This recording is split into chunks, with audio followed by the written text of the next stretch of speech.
But let's talk about Brazil now. Vini Júnior, once again, coming up big year again for Brazil.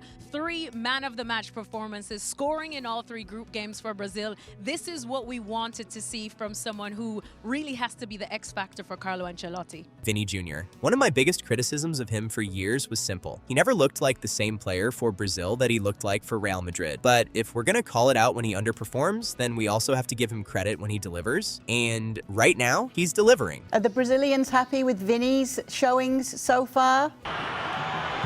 Vinícius Júnior lashes in the equaliser. Oh, and a little bit of an error there, and Vinícius Júnior couldn't miss.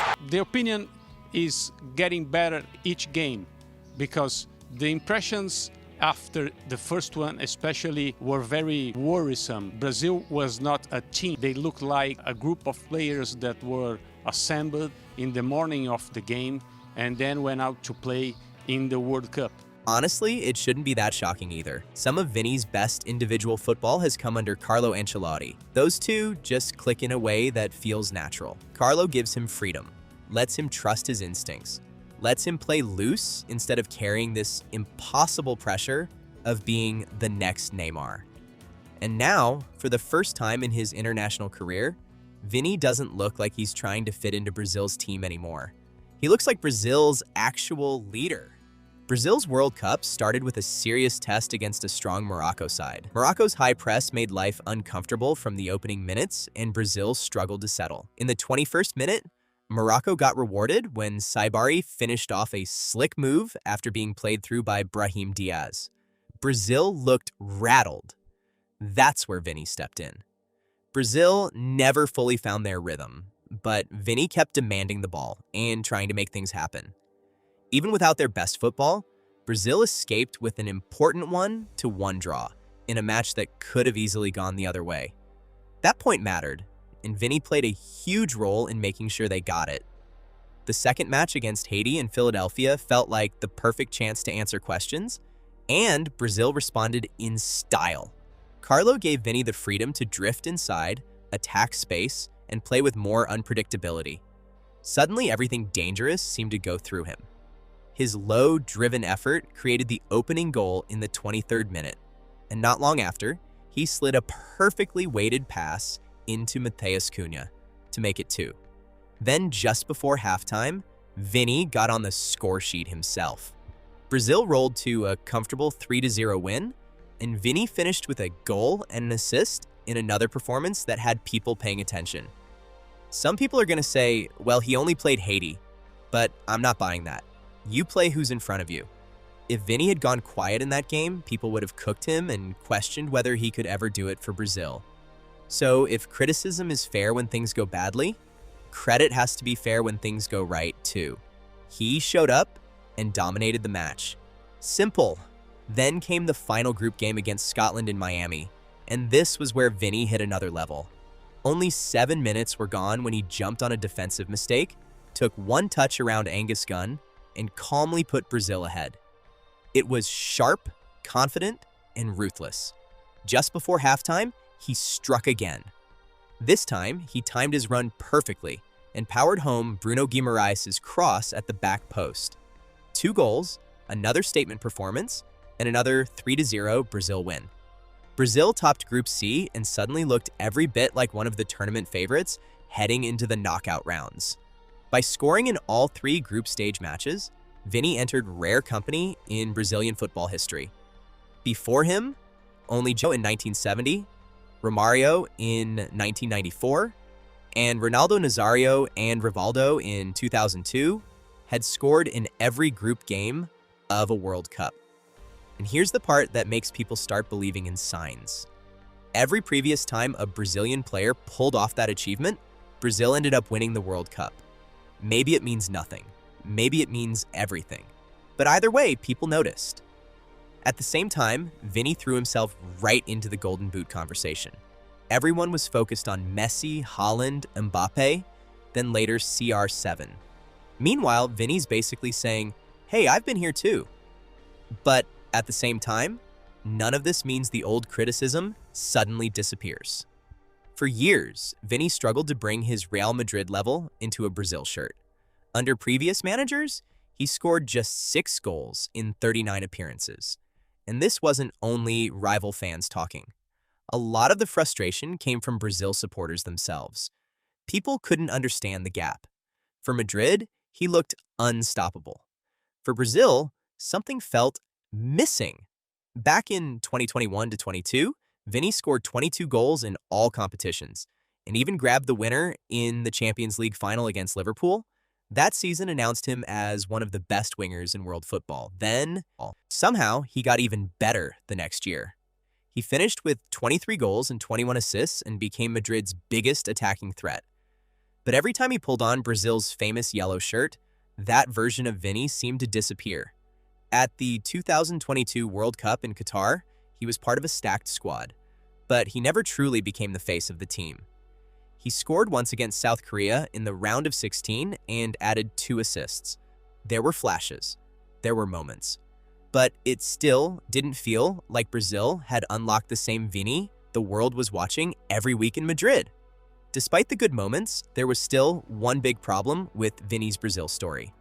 When the pressure got highest, the performances didn't always follow. That showed up again in Brazil's painful quarterfinal exit to Croatia at the 2022 World Cup. Brazil had the talent, the expectations, and moments of quality, but when the tournament reached its most important stage, Vini never fully took control of the game. Brazil went out on penalties, and questions around his role only got louder. Then came the 2024 Copa America, and somehow the conversation got even more frustrating. Because at club level, Vini was doing everything. Another La Liga title, another Champions League trophy, another goal in a Champions League final. FIFA Best Men's Player. Week after week with Real Madrid, he looked like one of the biggest stars in football. But once he put on the Brazil shirt, things still didn't click. He was quiet in the opening draw against Costa Rica and never looked fully comfortable. Then against Paraguay, finally, there was a response. 2 goals. Sharp movement, confidence back. It looked like maybe this was the turning point everyone had been waiting for. But just as momentum started building, things changed again. An unnecessary yellow card against Colombia meant suspension for the quarterfinal against Uruguay. Instead of helping Brazil on the pitch, Vini had to watch from the stands. Brazil still had opportunities, even playing against 10 men, but once again they crashed out on penalties. And moments like that are exactly why heading into the 2026 World Cup, there was still pressure around him. At that point, Vini had scored only 9 goals in 49 appearances for Brazil, with just 3 coming in competitive matches. For a normal international player, maybe those numbers wouldn't stand out. For Brazil, for a country built on legends, expectations, and iconic forwards, people expected more. That's why this World Cup suddenly felt massive. Not because Vini needed to become a star, he already was one. This was about proving he could be Brazil's star. And there's another side people shouldn't ignore. Just because Vini started performing for Brazil doesn't erase everything that happened at club level over the previous 2 seasons. There's always this habit in football where one good run makes people forget the earlier criticism overnight. But during parts of 2025 and 2026, Vini wasn't consistently reaching the level people expected from him. His form went up and down.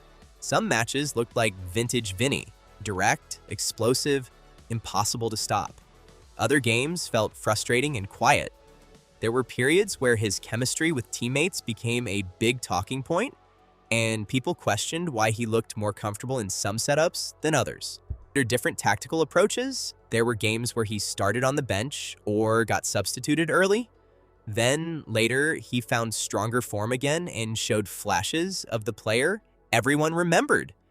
That inconsistency became part of the conversation.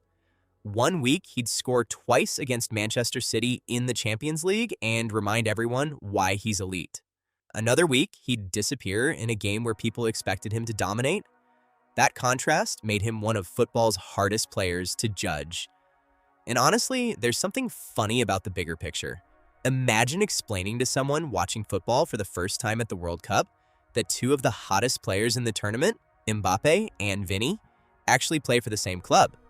On paper, that sounds unstoppable. Football doesn't always work that way. But then you start asking the bigger question. What happens if Vini actually leads Brazil to a World Cup? What happens to his place in football history? Because the comparison waiting for him has always been Neymar.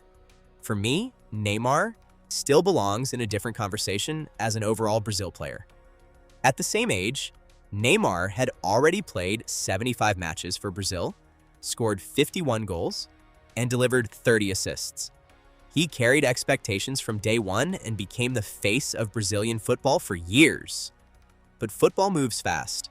People remember moments, people remember trophies, and nothing changes a reputation faster than winning a World Cup. If Vini leads Brazil to a 6th title, there are going to be people who put him ahead of Neymar, not because everyone suddenly thinks he's more talented, but because for Brazil, lifting the World Cup changes everything. Then add his Champions League record into the discussion, and suddenly that debate becomes a lot louder. And it doesn't stop at Neymar. A World Cup would push Vini into conversations with Ronaldinho, Kaká, and Rivaldo. Ronaldinho gave football unforgettable moments and won everything, but his peak didn't last forever. Kaká reached incredible heights and won the Ballon d'Or, yet never became the face of a World Cup winning Brazil. Rivaldo is sometimes overlooked, even though he won the Ballon d'Or and delivered in some of football's biggest moments. That's the level Vini is chasing now. However, one thing that separates Vini's story is the level of consistency he's already built in European football. He's won multiple Champions League titles, scored in both the 2022 and 2024 finals, collected several La Liga trophies, and turned himself into one of the biggest names in world football. For a period, he looked like Real Madrid's main star before the arrival of Mbappé changed the spotlight and created a whole new conversation. And now, after everything, there are really only 2 prizes left at the top of the mountain: the World Cup and the Ballon d'Or. Because if Vini leads Brazil to World Cup glory, it becomes almost impossible to keep him out of that Ballon d'Or conversation. One achievement would push the other closer, and suddenly his legacy enters a completely different category. Now drop your thoughts in the comments. Where does Vini rank for you? And can he actually lead Brazil all the way? If you enjoyed the video, make sure to like, subscribe, and share to support the channel. This has been Malik on football. And remember, football never stops. Legends never wait. And the next big moment is always one match